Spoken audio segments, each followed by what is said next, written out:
시간이 되었으므로 10월 29일 주일 오전 예배 시작하겠습니다. 다 같이 사도신경으로 신앙고백 드리겠습니다. 전능하사 천지를 만드신 하나님 아버지를 내가 믿사오며 그 외아들 우리 주 예수 그리스도를 믿사오니 이는 성령으로 잉태하사 동정녀 마리아에게 나시고 본디오 빌라도에게 고난을 받으사 십자가에 못 박혀 죽으시고 장사한 지 사흘 만에 죽은 자 가운데서 다시 살아나시며 하늘에 오르사 전능하신 하나님 우편에 앉아 계시다가 저리로서 산 자와 죽은 자를 심판하러 오시리라. 성령을 믿사오며 거룩한 공회와 성도가 서로 교통하는 것과 죄를 사하여 주시는 것과 몸이 다시 사는 것과 영원히 사는 것을 믿사옵나이다. 아멘. 새 찬송가 90장 주 예수 내가 알기 전.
찬송가 324장 예수 나를 오라 하네.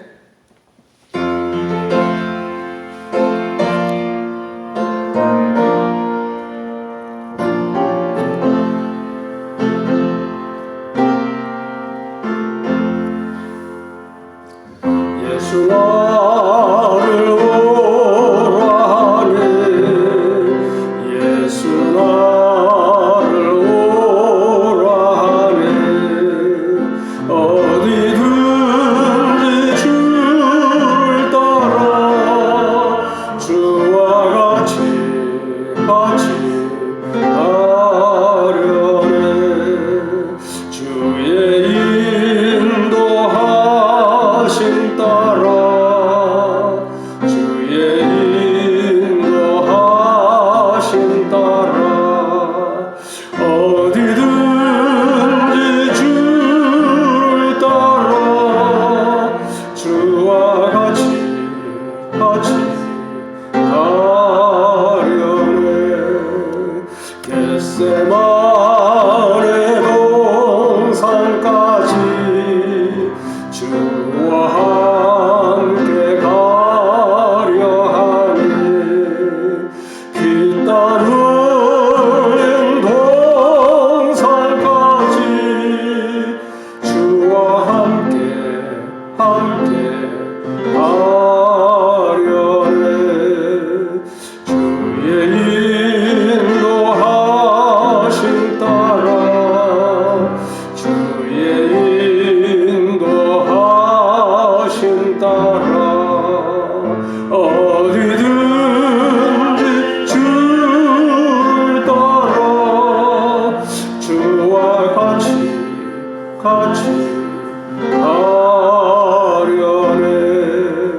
주와 같이 가려네.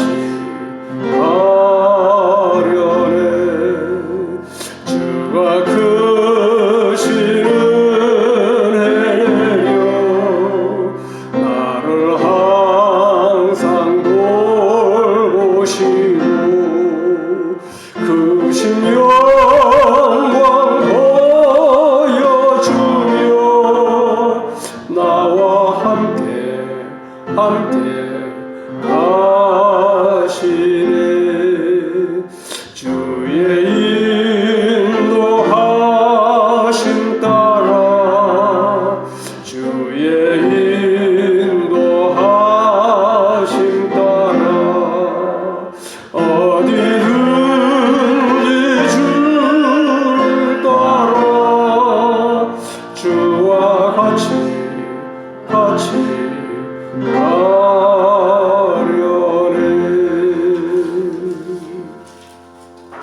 찬송가 329장 주 날 불러 이르소서.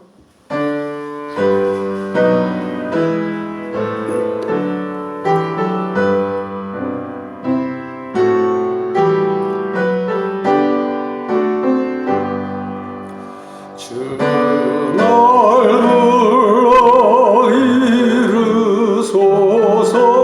말씀대로 전하리라. 나 주님의 뜻을 따라 길 잃은 양 찾으리라. 주 날 인도하옵소서. 나도 남을 인도하리. 주 말씀에 줄인 양떼 다 먹이게 하옵소서. 저 든든한 반석 위에 날 세우사 힘주소서. 내 손을 펴 물에 빠진 저 무리를 건지리라. 내 주 얼굴 뵙기까지 주님 나를 도우소서. 이 천한 목 받으셔서 주 뜻대로 쓰옵소서.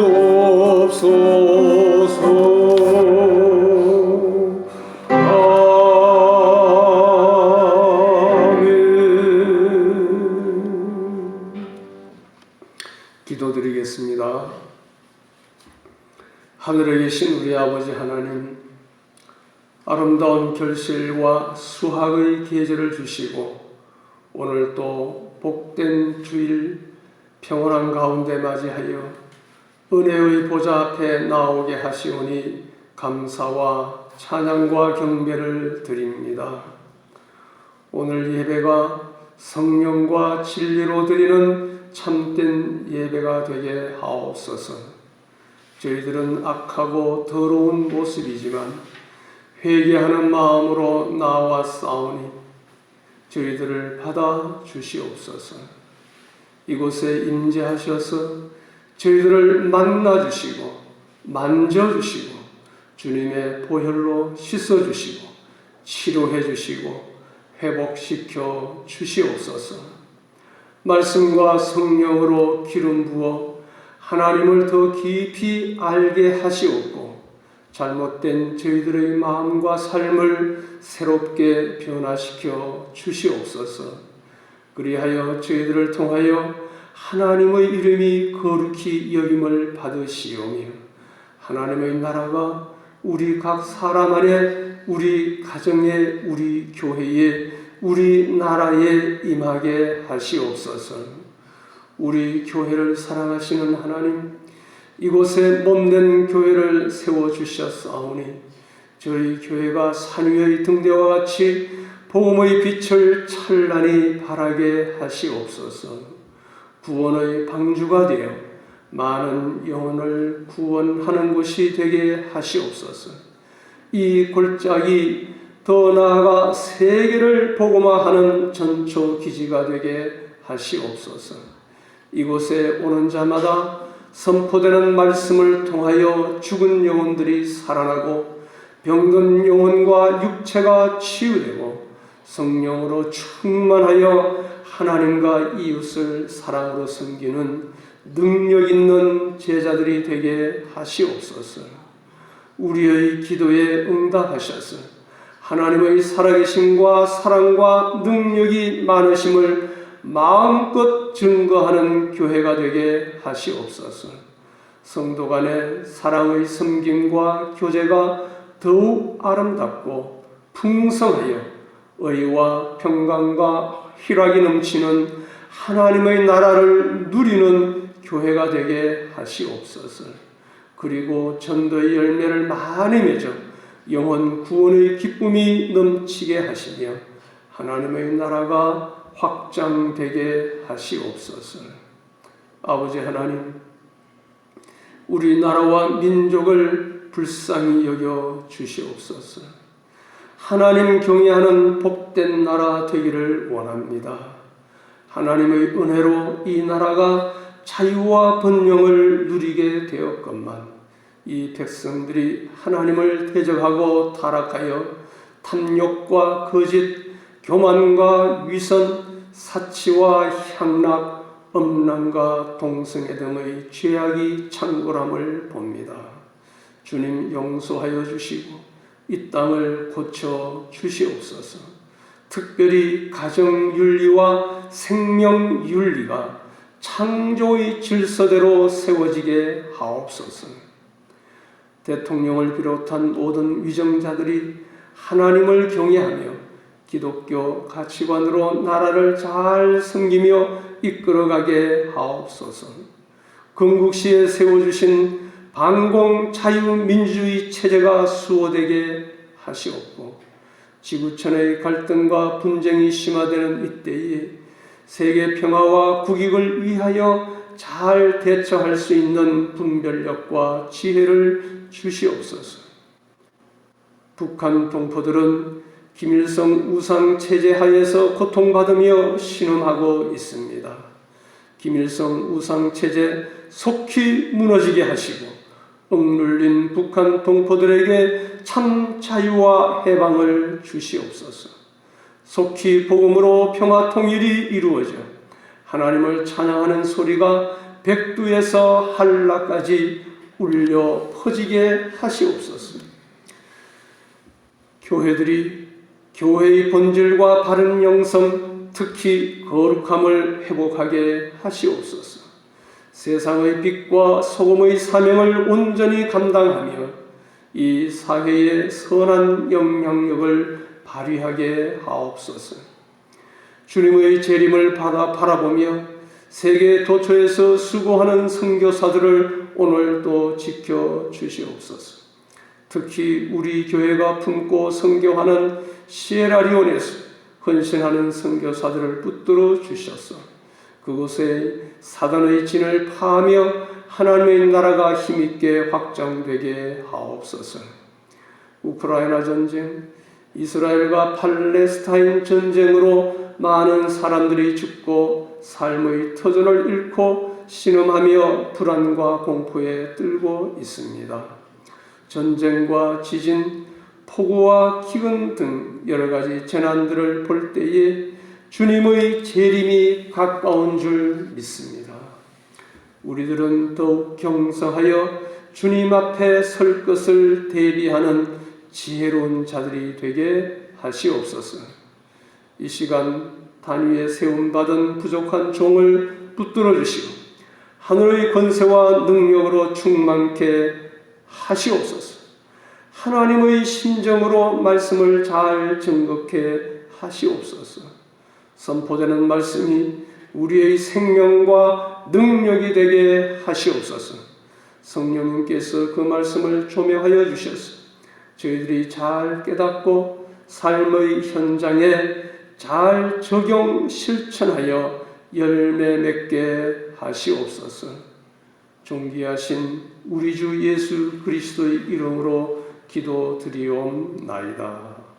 아멘.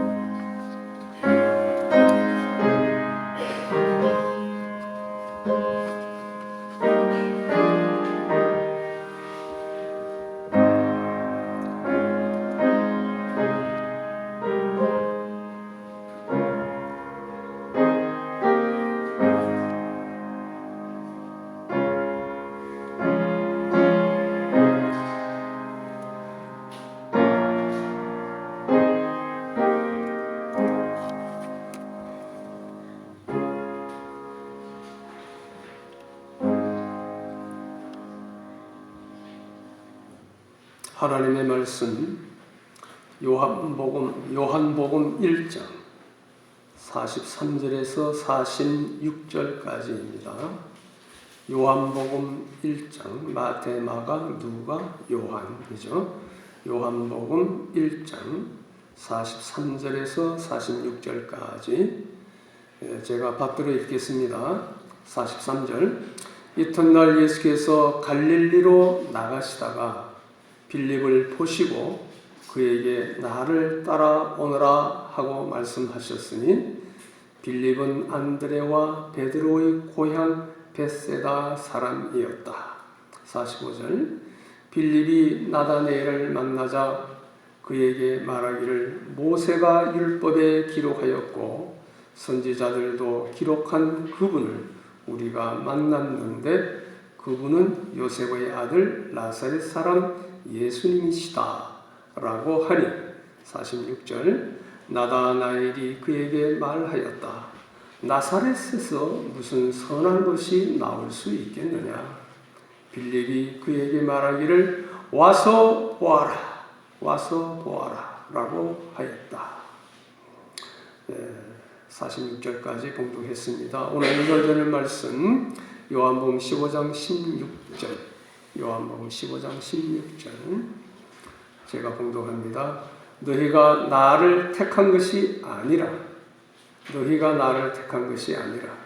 내가 너희를 택하여 세웠으니 이는 너희가 가서 열매를 맺고 너희 열매가 항상 있게 하여 내 이름으로 아버지께 무엇을 구하든지 아버지께서 너희에게 주시게 하려는 것이다.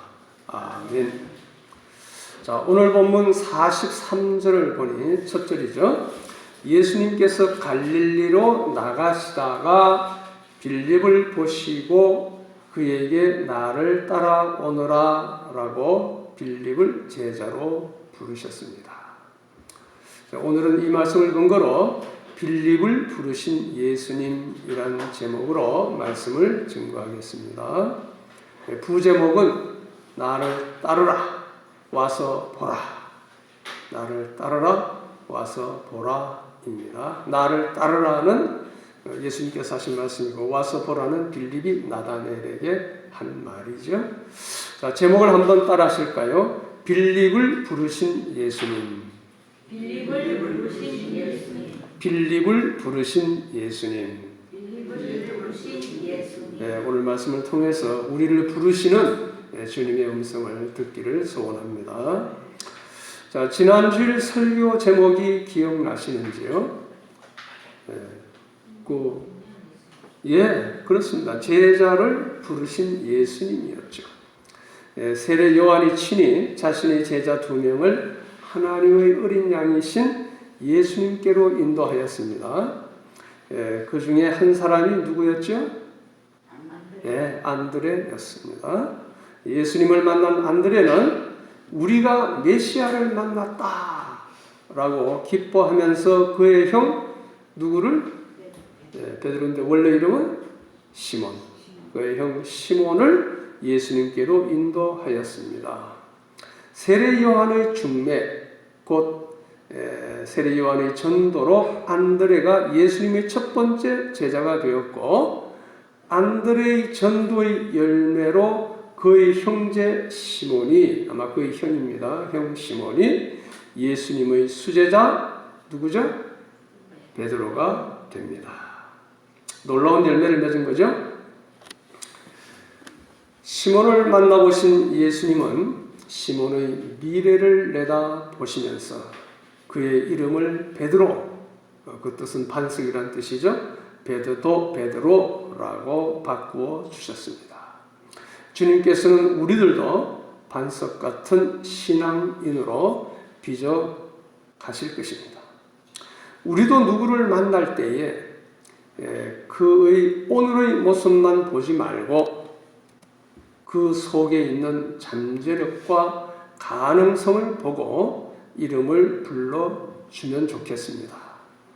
기대하고 기도하고 기다려 줍시다. 그가 변화될 때까지. 그 만남은 영원으로 이어지는 복된 만남이었습니다. 이와 같이 전도는 예수님과 복된 만남으로 인도하는 것입니다. 우리도 안드레와 같은 멋진 중매장이, 즉 전도자가 되기를 소원합니다. 자, 오늘은 본문을 통해 영원으로 이어지는 또 하나의 복된 만남을 같이 상고할 것입니다. 그것은 예수님과 누구와의 만남일까요? 예수님과 본문을 읽었죠? 빌립과의 만남, 그죠? 예수님과 빌립과의 만남, 영원으로 이어지는 복된 만남입니다. 자, 이제 예수님께서 빌립을 만나 제자로 부르시는 장면을 같이 보시겠습니다. 자, 첫째 문단, 첫째 대지, 빌립을 찾아오신 예수님, 43절과 44절입니다. 자, 43절, 이튿날 예수께서 갈릴리로 나가시다가 다 같이 읽어야죠. 43절 시작. 이튿날 예수께서 갈릴리로 나가시다가 빌립을 보시고 그에게 나를 따라오너라 하고 말씀하셨으니. 자, 이게 갈릴리로 나가시다가, 갈릴리라는 말이 나왔으니까 지명에 대한 거 조금 우리 잘 모르시는 분들도 있으니까 잠깐 설명하겠습니다. 여기 이제 지도인데요.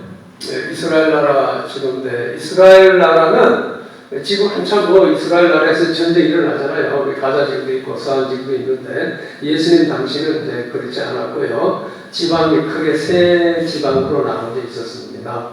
제일 아래 동네가 이제 유대 지방, 그다음 가운데가 사마리아 지방, 그리고 제일 북부 변방입니다. 갈릴리 지방, 이렇게 세 지방으로 나눠져 있었습니다. 세례 요한이 그 물세례를 주던 곳이 어디라고 그랬죠? 요단강 건너편 어디? 베다니라고 그랬습니다. 그런데 지도 우리가 지금 어딘지, 베다니가 어딘지는 잘 모르겠어요. 성경에 잘 안 나오니까. 아마 유대 지방에서, 여기가 이제 갈릴리 호수예요. 갈릴리 호수, 갈릴리 바다라고 하고, 여기가 염해죠. 사해. 염해인데, 갈릴리 바다에서 쭉 이제 흐르는 강, 이게 무슨 강? 요단강이죠. 요단강입니다.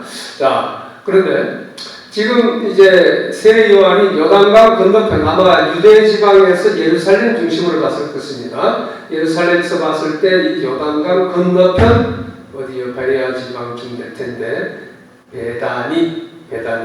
사실은 요단강 이쪽 동쪽, 요단강 서쪽에 베다니가 있습니다. 예루살렘이 여기고, 여기 베다니, 나사로와 마르다 동네죠. 베다니가 있고, 예수님이 태어나신 곳 베들레헴이 여기 있습니다. 그런데 하여간 요단강 건너편 베다니가 있습니다. 요 베다니가 아니고요. 베다니에서 세례를 주었고, 이제 예수님께서 이쪽으로 오신 걸 보고 하나님의 어린 양이다 이제 세례 요한이 외쳤죠. 또 유대인들이 이제 뭡니까? 사찰단을 보내가지고 네가 누구냐 막 묻고 한 동네가 이쪽이죠.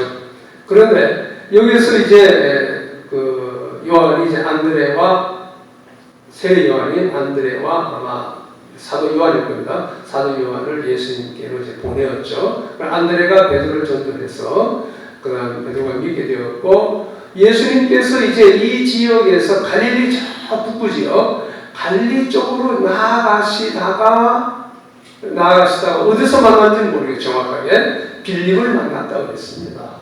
그래서 그 세례 요한이 세례 주는 것, 또 예수님이 이제 조금 사역하시던 곳에서 갈릴리까지가 굉장히 멀다는 이야기예요.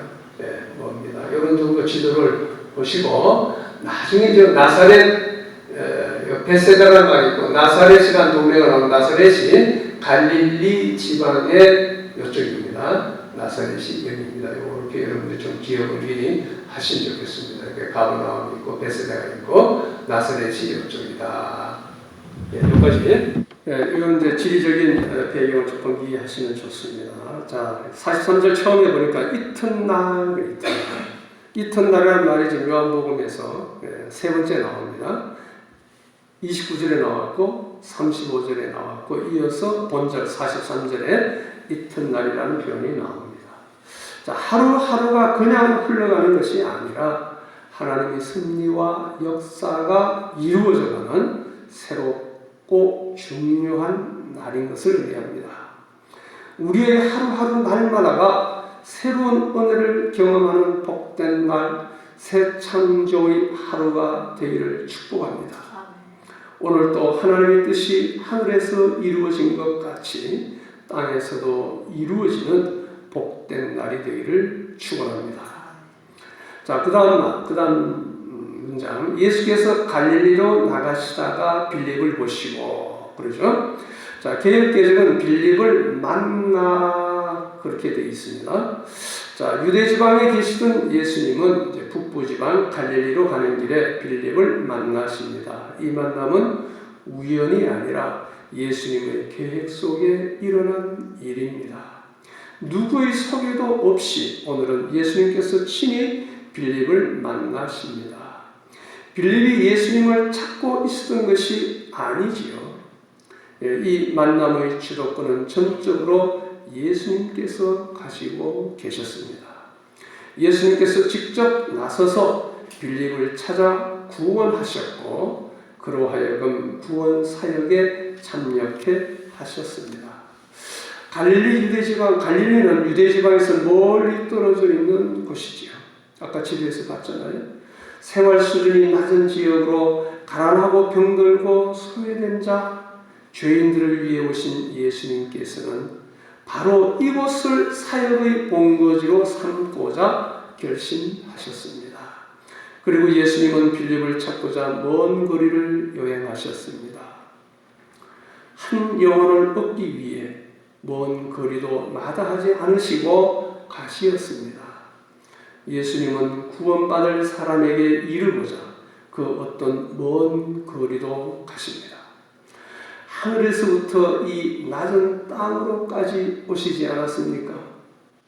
예수님은 그 어떤 장소, 그 어떤 환경, 그 어떤 사람에게나 찾아가십니다. 그가 아무리 깊이 타락해 있더라도 그를 구원하시기 위하여 찾아가십니다. 자, 그 다음 문장. 빌립을 보시고 나를 따라오너라 하고 말씀하셨습니다. 예수님의 제자가 되라는 매우 적극적인 요청이요 명령입니다. 예수님은 오늘도 우리를 향해 나를 따라오너라. 이것을 영어로 하면 뭡니까? Follow me. 우리가 잘 하는 영어죠. Follow me. 나를 따라오너라 라고 말씀하십니다. 그런데 이 같은 제자로의 부르심을 듣고도 많은 사람들이 선뜻 나서지 못하고 있습니다. 그것은 그분을 따르려면 자기를 부인하고 자기 십자가를 지는 두 가지가 필연적으로 요구되기 때문입니다. 자기를 부인하고 첫째, 둘째, 자기 십자가를 져야 되는 이 두 가지가 요구되기 때문이지요. 누가복음 9장 13절 주님께서 하신 말씀 또 우리에게 이르시되 아무든지 나를 따라오려거든 내 제자가 되려거든 그 말입니다. 자기를 부인하고 날마다 제 십자가를 지고 나를 따를 것입니다. 따른다는 것은 그분이 어디로 가시든지 함께 한다는 의미가 되므로 고난은 물론 심지어 죽음까지도 함께 해야 하는 것입니다. 제자란 스승과 연합하여 하나 되고 닮아가는 자입니다. 여기서 한 번 더 주목해야 할 중요한 사실은 예수님께서 빌립을 먼저 보시고 부르셨다는 점입니다. 이와 같이 우리도 스스로 예수님을 찾아 만난 것이 아니라 예수님께서 먼저 우리를 찾아 만나 주시고 일꾼으로 세워 주셨습니다. 그렇습니다. 주님께서 친히 그렇게 말씀하셨습니다. 요한복음 15장 16절 말씀, 너희가 나를 택한 것이 아니요 내가 너희를 택하여 세웠나니 라고 말씀하셨습니다. 그 주님의 택하심과 부르심에 감사하십시다. 이제 44절 말씀 다 같이 시작. 빌립은 안드레와 베드로의 고향 벳세다 사람이었다. 예수님께서 왜 하필 빌립을 부르셨을까요? 우리는 그 이유를 정확히 알 수 없습니다. 다만 본절에서 그의 출신 지역이 언급되어 있을 뿐입니다. 나사렛은 사람들이 주목받는 곳이 아니었습니다. 제자로서의 위대한 사명을 부여받을 사람들에게는 그리 어울리지도 않는 소외된 어촌입니다. 여기에서 우리는 예수님의 부르심은 인간적인 조건과 무관하게 부르시는 주권적인 부르심임을 깨닫게 됩니다. 인간적인 어떤 조건과 무관하게 주님께서 주권적으로 부르신다는 말씀이죠. 아마 빌립은 고양이 같은 안드레 및 베드로와 친분이 두터웠을 것이고, 같은 고양이라고 했으니까 그들과 함께 구속의 때를 기다리고 있었을 것입니다. 메시아를 갈구하고 있었을 것입니다. 그는 의의 줄이고 목마른 자였을 것입니다. 그래서 사모하는 영혼을 만족해 하시며 줄인 자에게 좋은 것으로 채워주시는 주님께서 그를 부르셨을 것입니다. 우리도 이 종말적 재난의 때에, 그렇잖아요. 주님의 재림이 가까운 종말적 재난의 때에 주님의 재림에 대한 사모함과 의에 줄이고 목마름이 있어야 하겠습니다. 자, 큰 두 번째 되지. 큰 두 번째. 빌립의 확신과 전도 45절입니다. 45절 다 같이 시작. 빌립이 나다나엘을 만나자 그에게 말하기를 모세가 율법에 기록하였고 선지자들도 기록한 그분을 우리가 만났는데 그분은 요셉의 아들 나사렛 사람 예수님이시다라고 하니. 자, 예수님을 만난 빌립은 예수님께서 구약 성경에 예언된 그분, 그 메시아임을 깨달았습니다. 빌립의 마음에는 한없는 기쁨이 넘쳤습니다. 주님께서 이루시는 말씀으로 기쁨이 충만하여졌습니다. 로마서 14장 17절의 말씀대로 먹는 것과 마시는 것이 없어도 오직 성령 안에서 의와 평강과 희락이 넘치는 하나님의 나라를 체험하였습니다. 그리고는 바로 전도하기 시작하였습니다. 사도행전 4장 20절 말씀처럼 내가 보고 들은 것을 말하지 아니할 수 없다는 마음이었습니다. 빌립은 예수님께서 자기에게 행하셨던 것과 똑같은 방식으로 전도하였습니다. 예수님의 본을 받아 밖으로 나가서 그의 친구 나다나엘을 찾아가 증언하였습니다. 모세가 율법에 기록하였고 선지자들도 기록한 그분, 그 메시아를 우리가 만났는데 그분은 요셉의 아들 나사렛 사람 예수님이시다 라고 말입니다. 빌립의 친구 나다나엘은 율법에 정통한 유대인이었습니다. 빌립은 상대의 이러한 신앙적 특성을 염두에 두고 지혜롭게 접근하였습니다. 한 가지 더 짚고 넘어가야 할 점은 그의 정언 속에서 성경의 중심이 그리스도이시라는 사실이 발견된다는 점입니다. 성경의 중심 인물이 그리스도다. 진실로 그렇습니다. 예수님께서 친히 말씀하신 그대로입니다. 요한복음 5장 39절 너희가 성경에서, 이 성경 구약 성경이죠. 성경에서 영생을 얻는 줄 생각하고 성경을 연구하거니와 이 성경이 곧 내게 대하여, 이 성경이 곧 예수님에 대하여 정언하는 것이니라. 그러나 나다나엘의 반응은 부정적이었습니다. 그분은 요셉의 아들 나사렛 사람 예수님이시다라는 빌립의 말 때문입니다. 자, 46절 상반절 시작. 나다나엘이 그에게 말하였다. 나사렛에서 무슨 선한 것이 나올 수 있겠느냐. 나다나엘은 빌립의 증거를 받아들이지 않습니다. 내가 메시아를 만났다 그래도 믿지 않았어요.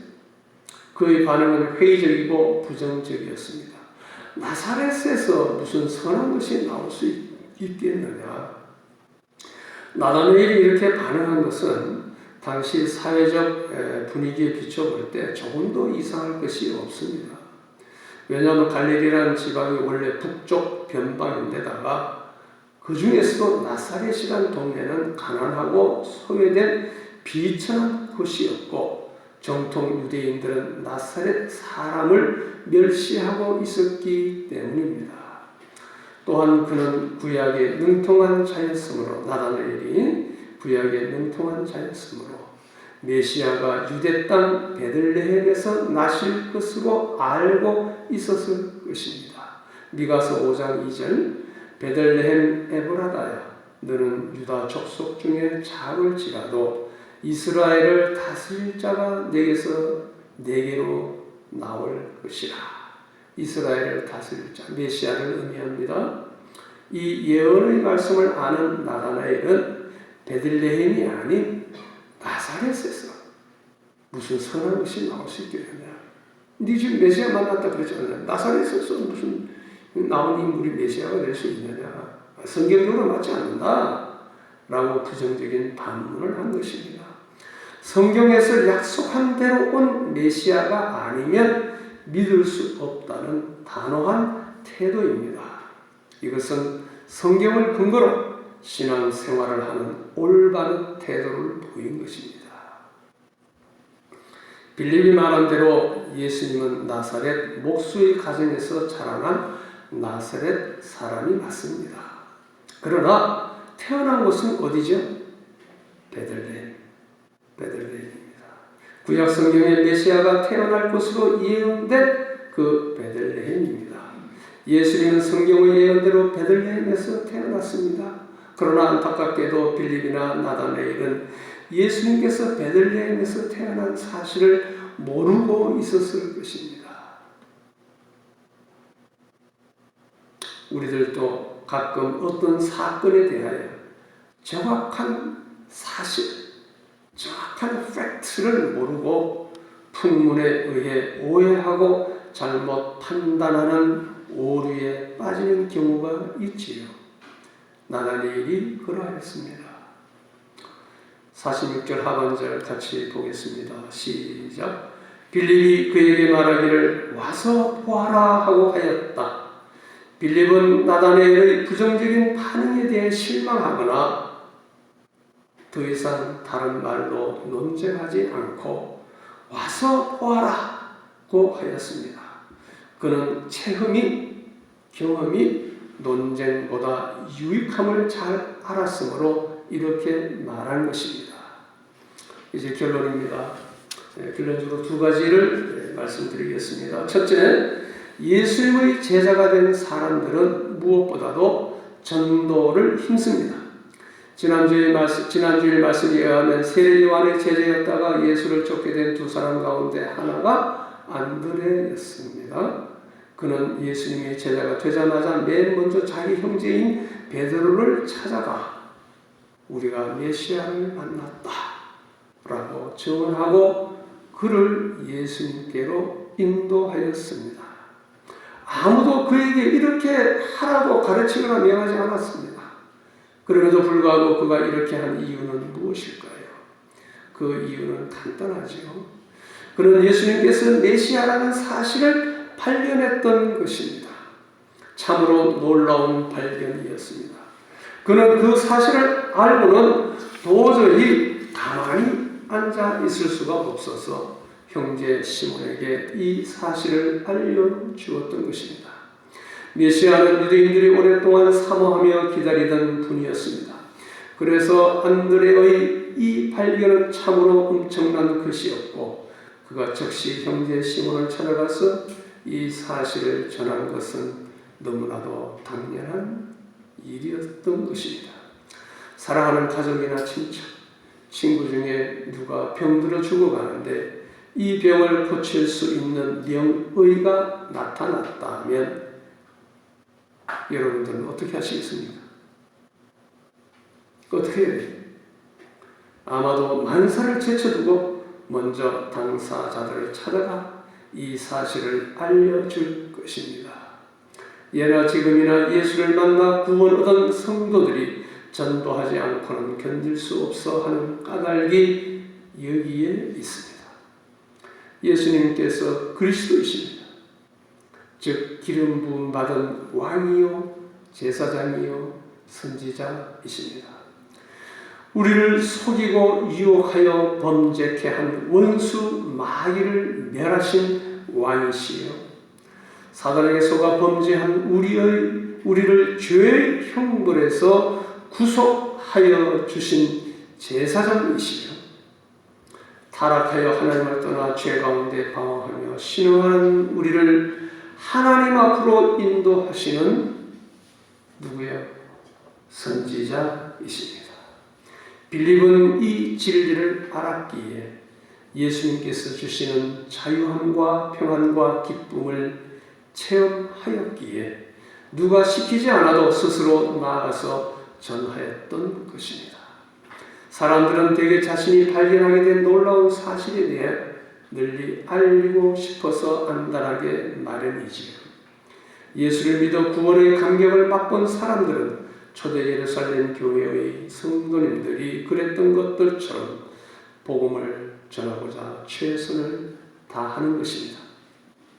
전도와 생존을 힘쓰는 사람들은 대개 두 가지 동기를 가지고 있습니다. 하나는 구원받은 기쁨과 감사 때문이고 또 다른 하나는 의무감 때문입니다. 예수님의 제자들에게는 이 두 가지가 모두 필요합니다.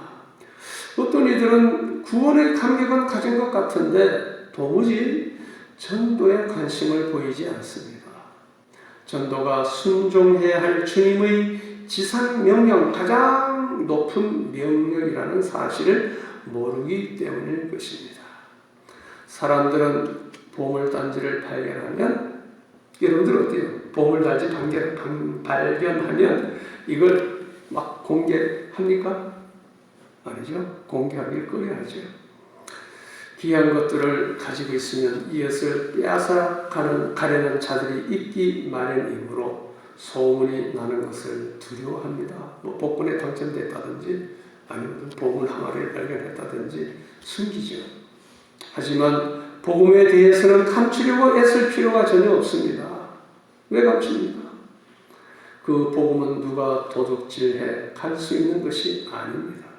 이것은 세상의 어떤 것보다 귀하고 소중하지만 나눠주면 나눠줄수록 더 풍성하게 되는 것입니다.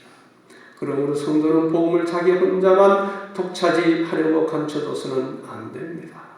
우리가 복음과 구원을 귀히 여기면서 전도에 무관심하다면 그처럼 이기적인 것이 없으며 복음의 주임이신 주님으로부터 책망을 면치 못하게 될 것입니다. 주님께서 이것을 온 천하 만민에게 소문을 내어 알리게 하라고 우리에게 명하셨습니다. 마가복음 16장 15절 말씀 잘 아시죠? 너희는 온 천하에 다니며 만민에게 복음을 전파하라. 여러분들 온 천하에 다닐 각오가 되어 있습니까? 복음을 전할 각오를 하고 있습니까? 그리고 우리가 전할 복음의 핵심 내용은 예수는 그리스도, 예수는 그리스도이시라는 기쁜 소식입니다. 사도행전 5장 42절 저희가 날마다 성전에 있든지 집에 있든지 예수는 그리스도라 가르치기와 전도하기를 쉬지 아니하니라. 초대교회 성도들의 모습입니다. 자, 두 번째 결론에서 두 번째 말씀드리고 싶은 것은 와서 보아라 라는 전도법입니다.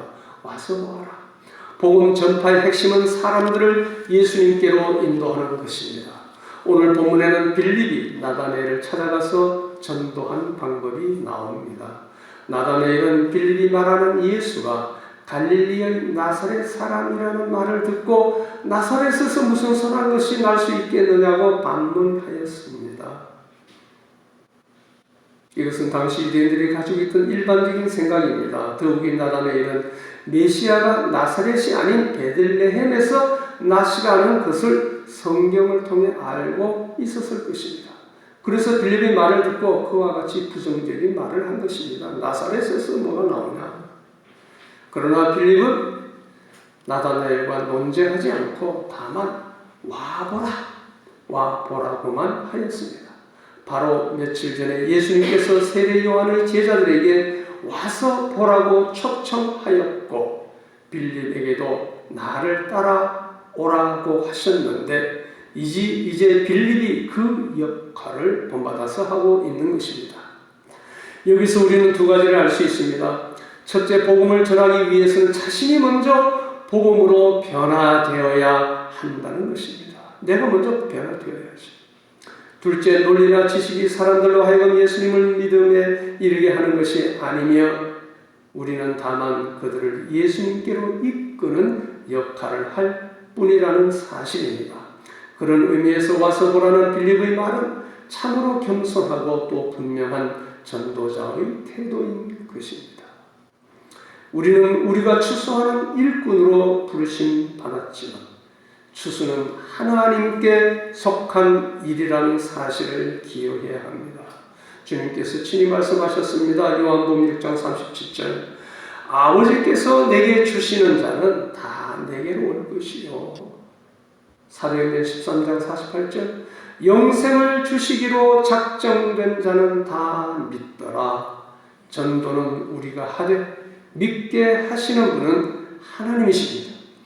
빌립은 예수님을 전하기에 충분할 만큼 그분을 알지 못했지만 예수님을 소개하지 않을 수 없을 만큼 그분에 대하여 충분히 확신하고 있었습니다. 그의 말은 나다나엘을 설득하기에 충분하지 않았지만 말로 설득하기는 충분하지 않았겠죠. 그러나 그의 인격과 표정과 벅찬 마음의 말투는 나다나엘로 하여금 빌립을 따라가지 않을 수 없게 만들었던 것 같습니다. 예수님에 대해 사람들이 가지고 있는 고정관념의 틀은 예수님을 만날 때에 자연히 깨어지게 됩니다. 만약에 빌립이 나다나엘과 이 문제로 논쟁을 벌였다면 시간과 정력의 낭비만 초래했을 뿐 소득은 전혀 없었을 것입니다. 이 세상에는 예수님에 대해 변론하기 좋아하는 이들이 적지 않은데 이 사람들의 입을 다물게 하는 방법은 예수님을 만나게 하는 것입니다. 예수님을 만나 그 앞에 설 때에 사람들은 비로소 그분이 구주이심을 깨닫고 그 발 아래 엎드리게 됩니다. 사단은 이 같은 사실을 잘 알므로 어찌하든지 사람들이 예수님께 오는 것을 막고자 여러 가지 수단을 총동원하여 방해 공작을 펴니다. 복음이 전파되지 못하도록 전도와 선교 자체를 원천적으로 봉쇄하는지. 여러분 코로나 경험하셨죠? 국가에서 막 예배 못 드리게 했죠. 사람들이 교회 못 가도록 여러 여건과 구실을 만들든지 복음을 들어도 믿음을 가지지 못하도록 사회적 분위기를 험악하게 조성하는 것 등 이 모두가 사단이 꾸미는 일입니다. 사람들을 예수님께로 인도하기 위해서 신약 신학 논쟁은 비효과적입니다. 그들로 예수님을 만나게 하고 그분에게 관심을 집중하게 하는 것만이 전도의 열매를 맺는 최선의 방법인 것입니다. 와보라 전도의 좋은 사례를 예수님을 만난 수가성 여인에게서도 볼 수 있지요. 요한복음 4장 28절 30절 여자가 물동이를 버려두고 동네로 들어가서 사람들에게 이르되 내가 행한 모든 일을 내게 말한 사람을, 예수님을 가리키죠. 와서 보라. 이는 그리스도가 아니냐. 와서 봐라. 너희를 확인해라. 그리스도가 아니냐. 하니 그들이 동네에서 나와 예수께로 오더라. 이와 같이 할 말을 다 하지 못하지만 희열에 넘쳐 있는 우리의 존재 자체, 우리의 삶이 전도가 되는 것입니다. 와서 보라는 우리의 확신과 애정 가득한 권면이 그 어떤 신학적인 정언보다 효력이 있을 것입니다. 우리는 우리의 임무가 사람들을 예수님께로 인도하는 이름을 명심하여 오직 이 일에 매진합시다. 우리도 빌립처럼 와보라고 말하는 인도자들이 되어야 하겠습니다. 다니엘서 12장 3절 마지막으로 드립니다. 많은 사람을 옳은 대로 돌아오게 한 자는 별과 같이 영원토록 비치리라. 말씀하신 대로 우리 모두 하늘나라에서 빛나는 스타가 되기를 축복합니다. 기도드리겠습니다. 아버지 하나님, 오늘은 빌립을 제자로 부르신 예수님을 바라보았습니다. 우리가 주님을 알기 전에 먼저 우리를 아시고 택하시고 구원하여 주신 감사합니다. 우리들을 향하여 나를 따라오라고 부르시는 주님의 음성을 듣습니다. 우리 모두 자기를 부인하고 자기 십자가를 지고 주님을 따르는 제자가 되기를 원합니다. 빌립이 구원의 감격을 이기지 못하여 전도한 것처럼 저희들도 구원의 확신과 기쁨이 넘쳐서 전도가 생활화, 체질화되게 하옵소서. 와서 보아라고 자신있게 전도하여 많은 사람을 주님께로 인도하는 열매를 맺어 주님을 기쁘시게 하며 하늘나라에서 빛나는 스타가 되게 하여 주시옵소서. 예수님의 이름으로 기도드리옵나이다. 아멘. 네, 이제 찬송가 323장 부름받아 나서는 몸 323장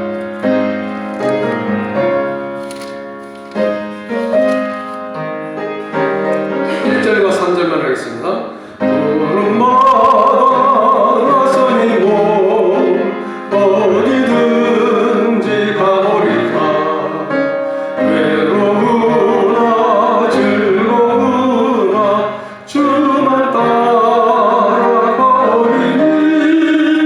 어느 누가 막으리까. 주님들 막으리까. 어느 누가 막으리까. 주님들 막으리까. 3절 존귀 영광 모든 권세 주님 홀로 받으소서. 멸시천대 십자가는 제가 지고 가오리까. 이름 없이 빛도 없이 감사하며 섬기리라. 이름 없이 빛도 없이 감사하며 섬기리라. 아멘. 서로 인사합시다. 와서 보아라. 전도에 힘씁시다. 다 같이 시작. 와서 보아라 전도에 힘씁시다. 네, 찬송가 620장 여기에 모인 우리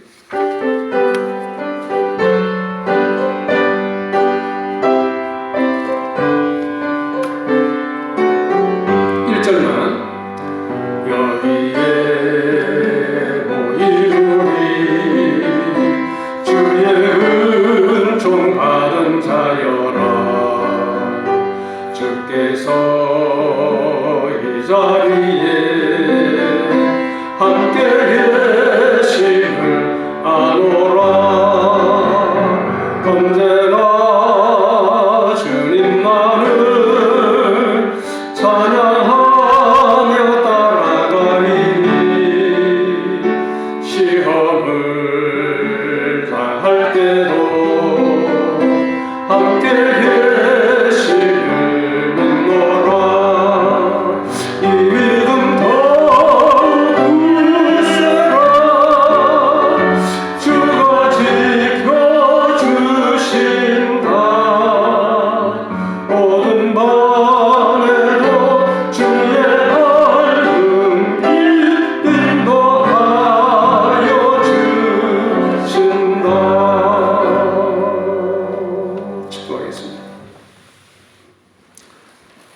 우리 주 예수 그리스도의 은혜와 하나님의 극진하신 사랑과 성령의 교통하심이 오늘 거룩하고 복된 주일 몸된 교회에 나와서 예배드리는 모든 성도들 위에와 우리 초월창광교회에 속한 모든 권속들 위에 영원토록 함께 있을지어다. 아멘.